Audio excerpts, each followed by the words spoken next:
લોકમત ન્યૂઝમાં આપનું સ્વાગત છે। કોયલી ગામે બેંક ઓફ બરોડા પાસે આવેલ ગ્રામ પંચાયત ઇમારતના નવીનીકરણ બાદ તેનો લોકાર્પણ સમારોહ યોજાયો હતો।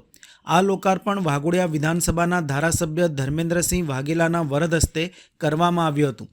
લોકાર્પણ કાર્યક્રમ દરમિયાન ગામના વિકાસ અને સુવિધાઓને વધુ મજબૂત બનાવવા માટે ગ્રામ પંચાયતની નવીનીકરણ કરાયેલ ઇમારત ગ્રામ્યજનોને સમર્પિત કરવામાં આવી હતી। કાર્યક્રમમાં મોટી સંખ્યામાં ગ્રામ્યજનો તેમજ આગેવાનો ઉપસ્થિત રહ્યા હતા।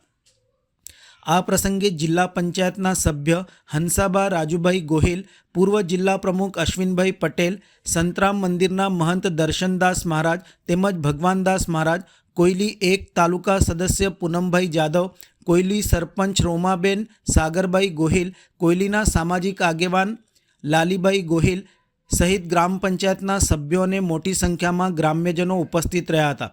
કાર્યક્રમ દરમિયાન ગામના વિકાસ કાર્યો અંગે પણ ચર્ચા કરવામાં આવી હતી અને ગ્રામ્યજનોને સુવિધાઓમાં વધારો થાય તે માટે સહકાર આપવાની અપીલ કરવામાં આવી હતી। આજે કોયલી ગામ ખાતે ગણેશ ચતુર્થીના પવિત્ર દિવસે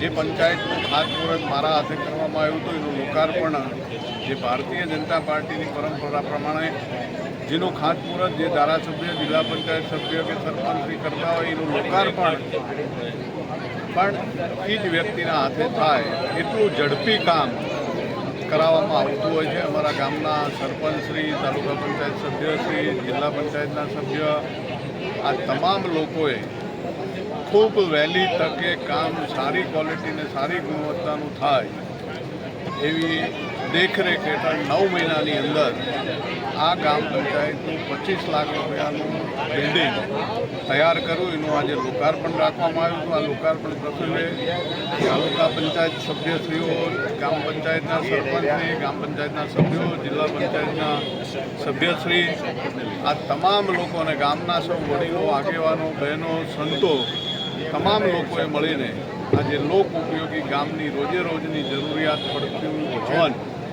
આજે કોયલી ગામવાળાઓ માટે ખુલ્લું મૂકવામાં આવ્યું છે અને સૌ લોકોએ ઉપસ્થિત રહીને આ કાર્યક્રમને સફળ બનાવ્યો છે। એ બદલ ગામના સરપંચશ્રી, જિલ્લા પંચાયત સભ્ય, તાલુકા પંચાયત સભ્ય, સંગઠનના સૌ હોદ્દેદારો, પૂર્વ પ્રમુખ અશ્વિનભાઈ, તાલુકા પ્રમુખ, સંગઠનના સૌ લોકો ઉપસ્થિત રહીને આ કાર્યક્રમને શોભાયો છે। એ બદલ હું તમામનો હૃદયથી ખૂબ ખૂબ આભાર માનું છું અને આવા નવા સારા કાર્યો સૌ ગ્રામજનો કરતા રહે અને જ્યાં ક્યાંય અમારી જરૂર પડે ત્યાં અમે ઉપસ્થિત રહીને કોયલીને 2.5 કરોડ જેટલી નોટિફાઈડની પણ ગ્રાન્ટ ફાળવવામાં આવી છે। એટલે કોયલી ગામનું કોઈ પણ વિકાસનું કામ બાકી ના રહે એ માટે થઈને અમારા સરપંચશ્રી, તાલુકા પંચાયત સદસ્યશ્રી, જિલ્લા પંચાયત સભ્ય સૌ કાર્યકરો એકદમ એક્ટિવ હોય અને આ કામની ગુણવત્તાભરી કામ કરાવે અને વહેલા કામો પૂર્ણ થાય એ જ આજના દિવસે દરેકને શુભેચ્છા।